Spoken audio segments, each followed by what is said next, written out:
नमस्कार मित्रांनो, आपलं पुन्हा एकदा स्वागत आहे टार्गेट डे या यूट्यूब चॅनलवर. तर आतापर्यंत आपण construction material, building construction and concrete technology बघितलेलं आहे. तसंच आपला सर्वेइंग फर्स्ट सब्जेक्ट कंप्लीट झाला होता. त्याच्यानंतर एस्टिमेटिंग अँड कॉस्टिंग झालेलं आहे. राहिले आहेत आपल्या RCC, soil mechanics, steel and internet basics आणि आज आपण सॉम चालू करणार आहे. सॉम म्हणजेच मेकॅनिक्स. ह्याच्यामध्ये टॉपिक्स आहेत simple stress and strain relationship, simple bending theory, slope and deflection, buckling of column. एवढे टॉपिक आपल्याला म्हाडाच्या JEE एक्झामसाठी कव्हर करायचे आहेत. तर चला मग आपण सॉम चालू करूया.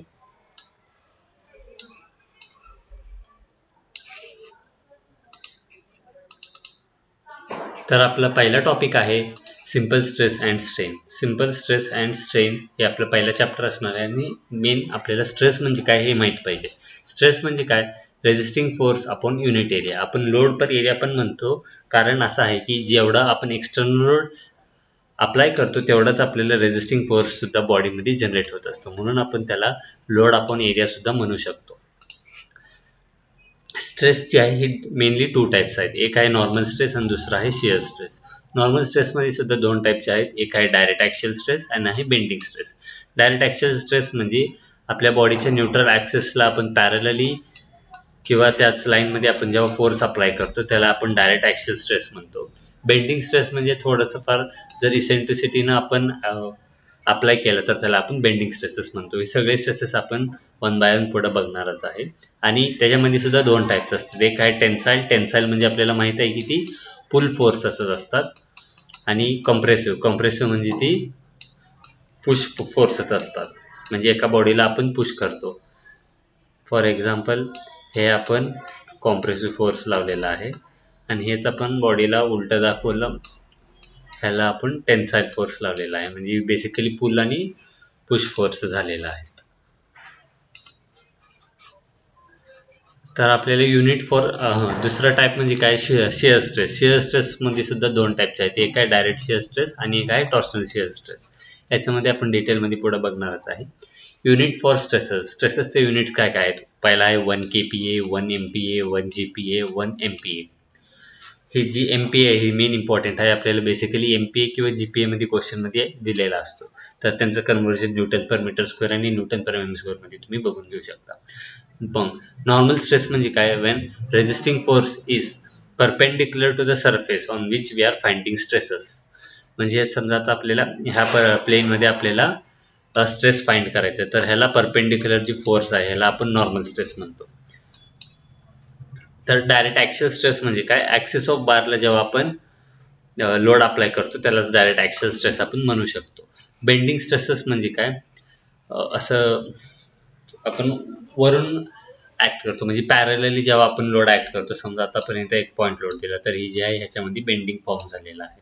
तर ह्याच्यावरता पूर्ण एक चॅप्टरच आहे आणि ही फॉर्म्युला आपल्याला पुढे बघायचंच आहे. तर टेन्साईल स्ट्रेस आणि कॉम्प्रेसिव्ह स्ट्रेस मी आता सांगितलेलं आहे की टेन्साईल जी आहे ती ही पुल असतो आणि कॉम्प्रेसिव्ह जी आहे ही पुश फोर्स असतो. तर शिअर स्ट्रेस म्हणजे काय? टँजेन्शियल म्हणजे when resisting force parallel to the surface. Resisting force जेव्हा सरफेसला पॅरलल असतो तेव्हा आपण त्याला शिअर स्ट्रेस म्हणतो. इथं रेजिस्टिंग फोर्स होता ही परपेंडिक्युलर होतं, त्याला आपण नॉर्मल स्ट्रेसमध्ये म्हणतो. आणि शिअर स्ट्रेसमध्ये ती पॅरलल असतो सरफेसला. जर तुम्ही इथं एक बॉडी घेतला आणि ह्याला तुम्ही टँजेन्शियल लोड जर लावला तर बॉडीचं हे काय असं मुवमेंट होतो, ह्याला आपण शिअर स्ट्रेस म्हणू शकतो किंवा स्ट्रेसच असतो ते. याचं पण डायरेक्ट फॉर्म्युला आहे P/A. स्ट्रेस म्हणजे काय? लोड अपॉन ए. तर इथं जी लोड आहे ती अप्लाय केलेली P आहे आणि बॉडी सेक्शन एरिया ए आहे. टॉर्शनल शिअर स्ट्रेस म्हणजे काय? जिथं टॉर्क अप्लाय होतो. ह्याच्यावर सुद्धा आपल्याला चॅप्टर पूर्ण आहे. तर या सुद्धा फॉर्म्युला आपण पुढे बघणार आहे किंवा आपण ह्याला डिराईव्ह सुद्धा करू शकतो. पण आपल्याला म्हाडा JEE फॉर्म्युलावरून डायरेक्ट क्वेश्चन फॉर्म होऊ शकतात. आपल्याला हे एक फॉर्म्युला आणि हे एक फॉर्म्युला खूप इम्पॉर्टंट आहे. पुढचा इथं ऑब्लिक प्लेन आणि ॲक्शियल प्लेन आणि ट्रान्सवर्स प्लेन एक्सप्लेन केलेला आहे. ॲक्शियल प्लेन म्हणजे काय? ती लाईन ऑफ ॲक्सेस किंवा ॲक्सेस बार जी ॲक्सेस बार आहे त्यालाच आपण ॲक्शियल प्लेन म्हणू शकतो. आणि त्याला जी परपेंडिक्युलर आहे त्याला आपण ट्रान्सवर्स प्लेन म्हणू शकतो. आणि बॉडीमध्ये कुठल्या बी अँगलला कुठल्याच अँगलला एक प्लेन असलेलं त्याला आपण ऑब्लिक प्लेन म्हणू शकतो. आणि बॉडीला इन्फायनाईट प्लेन असू शकतात. असं हे सगळे आपण एक टाईपचा प्लेनच काढलेला आहे.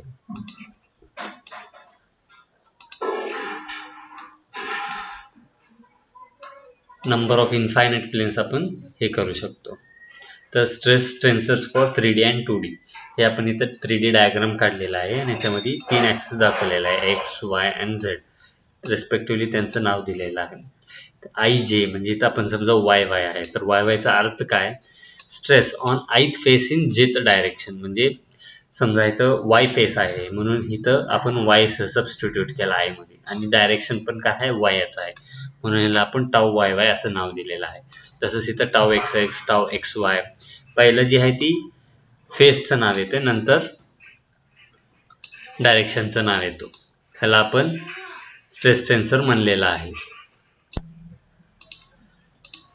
तर स्ट्रेस टेन्सर काय आहे, it is a representation of state of stress inside a body at a particular point. म्हणजे एका पर्टिक्युलर पॉईंटमध्ये त्याचं स्ट्रेसचं रिप्रेझेंटेशन आपल्याला स्ट्रेस टेन्सर दाखवतं. जर 3D मध्ये असलं तर tau x x tau x Y tau Y Z tau Y x tau Y Y tau x Z हे सगळं असं आपण बघू शकतो. आणि टाऊ एक्स एक्सलाच आपण नॉर्मल स्ट्रेस, कारण हे ॲक्शनमध्ये किंवा नॉर्मल स्ट्रेसमध्ये परपेंडिक्युलर होऊन जातो पॉईंटला, म्हणून आपण त्याला नॉर्मल स्ट्रेस सुद्धा म्हणून म्हणू शकतो.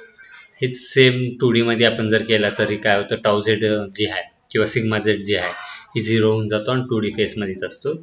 तर हे सगळं बेसिकली असं तयार होऊन जातो. Tau x x tau x Y tau Y x आणि टाऊ वाय वाय. बेसिकली ही जी आहे ती टाऊ एक्स वाय आणि टाऊ वाय एक्स ही सेम येऊ शकतो जर कॉम्प्लिमेंटरी शिअर स्ट्रेस असला तर. स्ट्रेन, आता स्ट्रेन म्हणजे काय, मेजर ऑफ डिफॉर्मेशन. डिफॉर्मेशन एका बॉडीमध्ये किती झाले त्याला आपण मेजर ऑफ स्ट्रेन म्हणू शकतो. स्ट्रेनचं पण दोन टाईप आहेत, एक आहे नॉर्मल स्ट्रेन आणि दुसरा आहे शिअर स्ट्रेन. स्ट्रेन जे आहे ती युनिटलेस आहे हे आपल्याला लक्षात ठेवायचं आहे. नॉर्मल स्ट्रेनमध्ये सुद्धा 3 टाईप्स आहेत, एक आहे लॉन्जिट्युडनल स्ट्रेन, लॅटरल स्ट्रेन आणि व्हॉल्युमेट्रिक स्ट्रेन. पहिला नॉर्मल स्ट्रेन म्हणजे काय, चेंज इन डायमेन्शन आपण ओरिजिनल डायमेन्शन. आता ही एक बॉडी आहे, ह्याचं लेंथ एल आहे आणि आपण त्याला टेन्साईल फोर्स लावल्यावर त्याचं जी काही थोडंसं डिफॉर्मेशन आहे ते एक्स्ट्रा झालेलं आहे आणि इथं डेल्टा एल एवढी लेंथ वाढलेली आहे. तर समजा आपलं लॉन्जिट्युडनल स्ट्रेन काय येतो, एक्स डायरेक्शनमध्ये. एक्स डायरेक्शनमध्ये जे येतो त्याला आपण लॉन्जिट्युडनल स्ट्रेन म्हणतो. आणि डेल्टा चेंज इन डायमेन्शन काय आहे, डेल्टा एल आहे, आणि ओरिजिनल डायमेन्शन काय एल आहे. तर ही आपला लॉन्जिट्युडनल स्ट्रेन झाला. आणि ह्यालाच आपण जर वाय आणि झेड डायरेक्शनमध्ये झालं असतं, ह्याच सेम कंडिशनला जर डिफॉर्मेशन विड्थमध्ये आपण लेंथ वाढलं तर ऑटोमॅटिकली याचं विड्थ आणि हाईट सुद्धा कमी होणार आहे. तर ती दाखवला ही दोन्ही जी आहे मायनस होणार आहे, कारण लेंथ वाढते तर कुठल्या ना कुठल्या डायमेन्शन कमी होतो. त्यासाठी ह्या दोन्हीला लॅटरल स्ट्रेन असं म्हणू शकतो. व्हॉल्युमेट्रिक स्ट्रेन म्हणजे काय, चेंज इन व्हॉल्यूम आपण ओरिजिनल व्हॉल्यूम. पूर्ण व्हॉल्यूममध्ये जे काय चेंज होतो त्याला आपण व्हॉल्युमेट्रिक स्ट्रेन म्हणू शकतो. पुढचं आहे शिअर स्ट्रेन. सेम मगातच शिअर स्ट्रेसचं जे कन्सेप्ट होता सेम तसंच आहे, फक्त ह्याच्यामध्ये आपल्याला ती जी काही लेंथ चेंज होते शिअर स्ट्रेनमुळे ती आपण ह्याच्यामध्ये मेजर करतो. ह्याला आपण फाईनं किंवा लॅम्बडानं दाखवू शकतो. पुढचा आहे हुक्स लॉ. हुक्स लॉ आपल्याला माहीतच आहे, stress is directly proportional to strain up to proportional limit. Basically normal stress to normal strain असतो.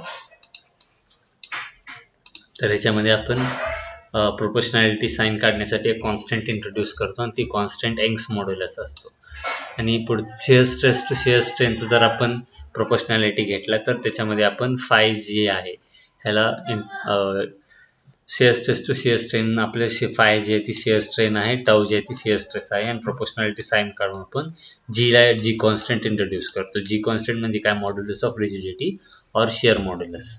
तिसरा आहे बल्क मॉड्युलस. बल्क मॉड्युलस म्हणजे काय, नॉर्मल स्ट्रेस आपण व्हॉल्युमेट्रिक स्ट्रेन. हे आपल्याला डायरेक्ट लक्षात ठेवायचं लागतं, ह्याच्यात काही नाही आहे. नॉर्मल स्ट्रेस आपण व्हॉल्युमेट्रिक स्ट्रेन म्हणजे बल्क मॉड्युलस. तर आता आपल्याला एलॉंगेशनचे काही फॉर्म्युला आहेत इम्पॉर्टंट, त्याला आपल्याला लक्षात ठेवावं लागतं. त्याच्यावरून आपल्याला डायरेक्टली त्यांचा रेशिओ किंवा त्यांच्या फॉर्म्युल्यावरून आपल्याला डायरेक्टली प्रॉब्लेमसुद्धा विचारू शकतात. तर पहिला आहे प्रिझमॅटिक बार. आपण समजा एक बार घेतला आणि त्याला P फोर्स लावलेला आहे आणि L त्याचं लेंथ आहे, E त्याचं क्रॉस सेक्शन एरिया आहे. तर आपलं स्ट्रेस काय असणार आहे, E इंटू स्ट्रेन. हे E म्हणजे यंग्स मॉड्युलस आहे आणि ही एप्सलॉन आहे. एप्सलॉनला स्ट्रेन रिप्रेझेंट करायला आपण यूज करू शकतो. सिग्मा म्हणजे काय, P/A. E तर तसं कॉन्स्टंट ठेवलेला आहे, आणि स्ट्रेन म्हणजे काय, डेल्टा एल अपॉन एल. तर आपल्याला डेल्टा एल जर काढायचा असला, एलॉंगेशन जर काढायचं असलं, तर हे सगळं आपल्याला PL/A हे फॉर्म्युला खूप इम्पॉर्टंट आहे. याच्यावर डायरेक्टली प्रॉब्लेम्स विचारू शकतात. आणि ह्याच्यामध्ये थोडंसं जर असं विचारू शकतात की ह्याच्यामधलं समज आपण लेंथ डबल केली तर जी काही चेंज इन लेंथ येणार आहे ही किती येऊ शकते. दोन बॉडीचं तुम्हाला देतात, एक बॉडीचं समजा लेंथ एल आहे आणि दुसऱ्या बॉडीचं लेंथ 2L आहे, तर चेंज इन लेंथ किती येतं असं डायरेक्टली रेशो सुद्धा विचारू शकतात. पुढचा आहे टेपर्ड बार. टेपर्ड बार म्हणजे काय, एक साईड त्याचा डायमीटर कमी असतो, दुसरा साईड जास्त असतो आणि कॉन्स्टंट इन्क्रीज असतो याच्यामध्ये. ह्याला आपण टेपर्ड बार म्हणू शकतो. ह्याला सुद्धा पी फोर्स लावलेला आहे, तर याचा फॉर्म्युला डायरेक्टली आपण पाहिजे तर डिराईव्ह करू शकतो, पण आपल्याला टाइम आता खूप कमी राहिलेला आहे एक्झामसाठी, म्हणून आपण डायरेक्टली फॉर्म्युला बघून चालू करणार आहे, म्हणजे फॉर्म्युला लक्षात ठेवणार आहे. तर delta L is equal to 4PL upon pi E D1 D2. 4 म्हणजे हे फॉर्म्युलामधून डिराईव्ह झालेला आहे, पी म्हणजे अप्लाय केलेला फोर्स, एल म्हणजे त्याचा लेंथ, ई म्हणजे यंग्स मॉड्युलस, D1 म्हणजे त्याचं छोटा डायमीटर, D2 म्हणजे त्याचा मोठा diameter. Elongation due to self weight. Elongation due to self weight म्हणजे आपण बॉडीला वर हँग केलेलं असलं तर त्याच्यात जे काय डिफॉर्मेशन त्याचे सेल्फ वेटनं डिफॉर्म होतं, त्याला आपण elongation due to self weight म्हणू शकतो. तर ह्याच्यामध्ये ए काय क्रॉस सेक्शन एरिया, एल काय लेंथ, रो काय डेन्सिटी ऑफ बार, जी काय acceleration due to gravity, E हाय Young's modulus. Elongation due to self weight का होतो, जेव्हा त्याच्यावर ग्रॅव्हिटीचं लोड ऍक्ट होत असतो तेव्हा ती एलॉंगेशन होतो. तर याचं फॉर्म्युला काय, rho g L square upon 2E. ही सुद्धा फॉर्म्युला आपल्याला डायरेक्टली लक्षात ठेवायचा आहे. Self weight elongation of conical bar. तर इथं होता प्रिझमॅटिक बार किंवा एक युनिफॉर्म क्रॉस सेक्शनवाला बार. जर इथं आपला ट्रायंग्युलर बार असला तर ह्याच्यामध्ये काय CG आपल्याला काढावं लागतं. तर हे आन्सर येते rho g L square upon 6E. ही आपला फॉर्म्युला आहे. पुढचा आहे जनरल केस. ह्याच्यामध्ये समजा ह्याच्यामध्ये आपल्याला जी काय आहे ह्याच्यामध्ये एल, ए आणि ई सगळं कॉन्स्टंट आहे. जर समजा आपला ह्या तिन्हीपैकी कुठलं जरी वेरिंग होत असलं तर आपल्याला इंटिग्रेशनचं फॉर्म्युला वापरावं लागतं. मेन हे फॉर्म्युला तर लक्षात ठेवायचंच आहे, पण समजा कुठलं तरी एक आपल्याला हे दिलं आहे, ह्याच्यामध्ये आपण एलला वेरिंग ठेवलेलं आहे, तर 0 to L लिमिट ठेवायचं आहे आणि एलच्या जागी DX पुट करायचं आणि राहिलेलं सेम हे करायचं आहे.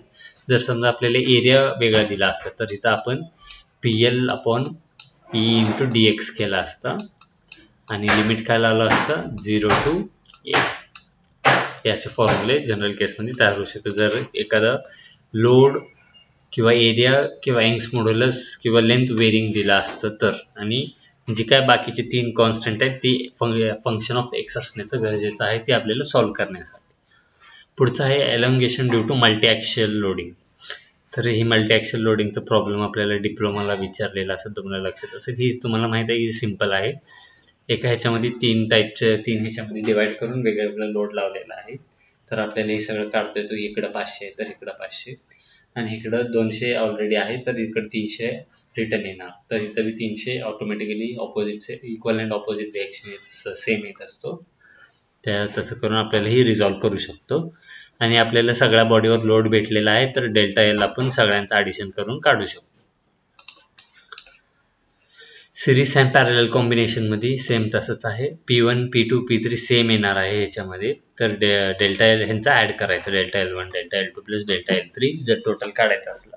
पॅरललमध्ये असे P1 is equal to P1 plus P2 येतो. मग ह्याच्यामध्ये आपल्याला इक्वेट करावं लागतं. आपल्याला हे दोन्ही कॉम्बिनेशन लक्षात ठेवावं लागतं की सिरीज कॉम्बिनेशनमध्ये P जी आहे ती इक्वली सगळ्या बॉडीमध्ये डिस्ट्रीब्यूट होत असतो आणि पॅरलल कॉम्बिनेशनमध्ये P1 वेगळं घेत असतो आणि P2 वेगळं घेत असतो आणि टोटल लोड जी आहे ती P येत असतो.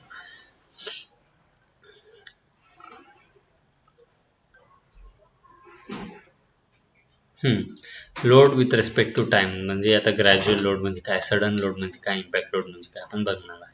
ग्रॅज्युअल लोड म्हणजे काय, load starts from 0 and increase with respect to time. म्हणजे 0 पासून टाइम चालू होतो आणि 0 पासून लोड चालू होतो आणि विथ रिस्पेक्ट टू टाइम वाढत जातो. आणि ह्याचं फॉर्म्युला देत असणार आहे डेल्टा PL अपॉन ए. इम्पॅक्ट लोड म्हणजे काय, एक सर्टन हाईटवरून आपण एक वेट ड्रॉप केला त्याला आपण इम्पॅक्ट लोड म्हणतो. ह्याचा फॉर्म्युला डायरेक्टली आपल्याला WL अपॉन ए असं लिहू शकतो. म्हणजे जी काय आपण वेट सोडणार आहे त्याचं आपल्याला हे घ्यावं लागतं. सडन लोड म्हणजे काय, 2 टाइम्स ऑफ डेल्टा टी म्हणजे काय आपलं डेल्टा एल म्हणजे काय आपलं हे, म्हणजे सडन लोडचा फॉर्म्युला 2PL अपॉन ए आहे.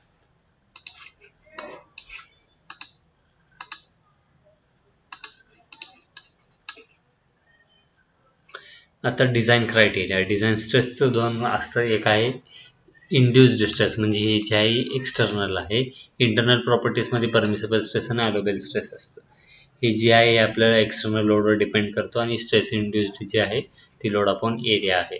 जर स्ट्रेस इंड्युस 0 आहे तर लोड ऑटोमॅटिकली 0 होऊन जातो, किंवा जर आपण बाहेर एक्सटर्नल लोड 0 असला तर इंड्युस स्ट्रेस सुद्धा 0 होऊन जातो. This is the property of material and it is constant value for material. Permissible stress आणि अलोबेल स्ट्रेस जे आहे ही आपल्या मटेरियलचं, प्रत्येक मटेरियलचं फिक्स असतो आणि कॉन्स्टंट असतो. सेफ डिझाईनसाठी काय इंड्यूस परमिसिबलपेक्षा कमी असलं पाहिजे. आणि फेल्युअर पॉईंट केव्हा येतो, जेव्हा इंड्यूस्ड स्ट्रेस परमिसिबल स्ट्रेसपेक्षा जास्त असेल तेव्हा. सेफ्टीसाठी परमिसिबल स्ट्रेस किंवा डिझाईन आपण परमिसिबल स्ट्रेसला किंवा अलोबेल स्ट्रेसलाच हे करतो. फॅक्टर ऑफ सेफ्टी म्हणजे काय, परमिसिबल स्ट्रेस आपण वर्किंग स्ट्रेस हे बेसिकली ग्रेटर दॅन 1 असलाच पाहिजे. तसंच शिअर स्ट्रेससाठी induce shear stress should be less than permissible shear stress. आता मेन आहे ती आयसोट्रॉपिक अँड होमोजिनियस. म्हणजे काय आयसोट्रॉपिक म्हणजे काय, value of elastic constant same in all direction at a point. एका सिंगल पॉईंटला कुठल्या पण डायरेक्शनला जाऊ दे आपण, त्या डायरेक्शनला इलास्टिक कॉन्स्टंटची जी व्हॅल्यू असणार आहे ती सेम असणार आहे. ह्याला आपण आयसोट्रॉपिक मटेरियल म्हणू शकतो. जर value of elastic constant same at all point in an direction, आता समजा ह्या डायरेक्शनला सगळ्यांचं ई सेम आहे, तर ह्याला आपण होमोजिनियस मटेरियल म्हणू शकतो. आणि समजा आयसोट्रॉपिक अँड होमोजिनियस दोन आहे, तर elastic constant same at all points in all direction. म्हणजे आता ह्या पॉईंटला सगळ्या डायरेक्शनमध्ये सगळ्या इलास्टिक कॉन्स्टंट सेम असणार आहे. ह्याच पॉईंटला नाही, कुठल्याच पॉईंटला जरी घेतला आपण तर त्याच्यामध्ये सुद्धा सेमच कंडिशन आपल्याला भेटणार आहे. हे सगळं बेसिकली अजम्पशन असतो. असं कुठलंच मटेरियलमध्ये पॉसिबल नाही, किंवा ही जी मटेरियल आहे या अजम्पशन आयडियल मटेरियल म्हणून केलेला असतो. पुढचं आहे इलास्टिक कॉन्स्टंट्स. इलास्टिक कॉन्स्टंट म्हणजे आपण एक बघितलेलं आहे, हे आहे Young's modulus stress upon strain, ही आहे rigidity modulus tau upon shear stress upon shear strain, ही आहे bulk modulus normal stress upon volumetric strain. मग आता आपल्याला म्यू एक इलास्टिक कॉन्स्टंट इंट्रोड्यूस करायचा. म्यू म्हणजे काय, ही नेगेटिव्ह असतो, म्हणजे कारण याच्यामध्ये साईज रिड्यूस झालेला असतो. लॅटरल स्ट्रेन आपण लॉंजिट्युडिनल स्ट्रेनला आपण म्यू म्हणतो. आणि जी काय म्यू येतो बेसिकली प्लसमध्ये येतो, कारण इथलं जी मायनस मायनस डबल होतो आणि ती कॅन्सल होऊन जातो. इंजिनिअरिंग मटेरियलसाठी 0 to 0.5 मध्ये म्यू व्हेरी करत असतो. तर 0 असतो कॉर्कसाठी, स्टीलसाठी 0.3 असतो, रबरसाठी 0.5 असतो. रबर हेही परफेक्टली प्लास्टिक मटेरियल म्हणून कन्सिडर केला जातो.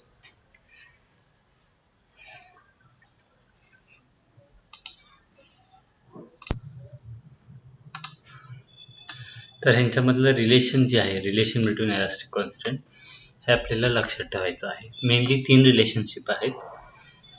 पहिला आहे E is equal to 2G 1 plus mu. दुसरा आहे E is equal to 3K 1 minus 2 mu. E is equal to 9kg upon 3 plus kg. हे लक्षात ठेवायला तुम्ही काय ना काय ट्रिक बनवून घेऊ शकता.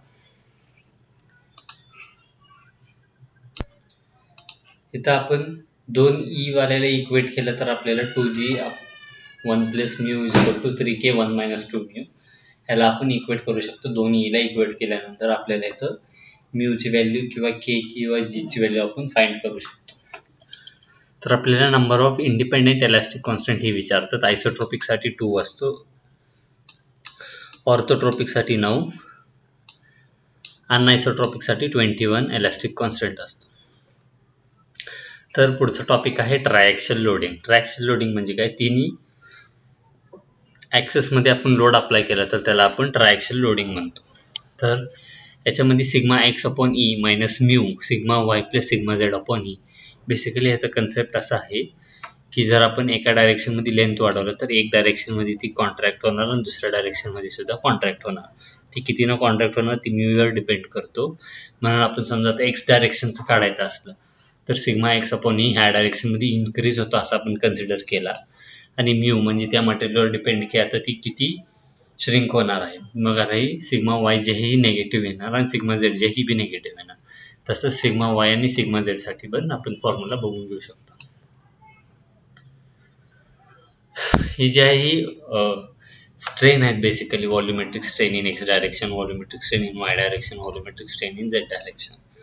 तर आपण व्हॉल्युमेट्रिक स्ट्रेन टोटल काढायचं असतं तर ह्या तिन्हीचं ॲडिशन करावा लागतो आणि जेव्हा हे तिन्हीचं ॲडिशन करायला आपण तेव्हा sigma x plus sigma Y plus sigma Z upon E into 1 - 2 हे फॉर्म्युला आपल्याला डेराईव्ह होतो आणि हे आपल्याला लक्षात ठेवावा लागतो. तर व्हॉल्युमेट्रिक स्ट्रेन जर झिरो व्हायचं असलं तर एक तर sigma x sigma Y sigma Z ह्यांना झिरो व्हावा लागतो, नाहीतर म्यू जी आहे ही 0.5 व्हावं लागतं, तेव्हा आपला व्हॉल्युमेट्रिक स्ट्रेन 0 येऊ शकतो. ही कंडिशन आपल्याला लक्षात ठेवायचं. ही विचारू शकतात की in which of the following condition volumetric strain will be 0. पुढचं आहे हायड्रोस्टॅटिक लोडिंग. हायड्रोस्टॅटिक लोडिंग म्हणजे काय, 3D मध्ये 3 सिग्मा ई अपॉन 1 - 2 म्यू. ह्याच्यामध्ये बेसिकली आपण समजा सगळे sigma x sigma Y sigma Z basically सगळे सिग्मामध्ये कन्सिडर केला जातो, म्हणजे तिन्ही डायरेक्शनमध्ये फोर्स स्ट्रेस जे आहे सेम होतो. म्हणजे automatically 3 sigma upon E 1 - 2 mu येऊन जातो हायड्रोस्टॅटिक लोडिंगमध्ये व्हॉल्युमेट्रिक स्ट्रेन, आणि तसंच 2D मध्ये तर 2 होऊन जातो. आता आहे थर्मल स्ट्रेसेस. थर्मल स्ट्रेस आपण पुढच्या लेक्चरमध्ये बघणार आहे. पहिला चॅप्टर जे आहे तर खूप मोठा आहे. पुढच्या लेक्चरमध्ये आपला पहिला चॅप्टर संपून SFD BMD आपण चालू करूया. तर आजच्यासाठी एवढंच होतं. थँक्यू.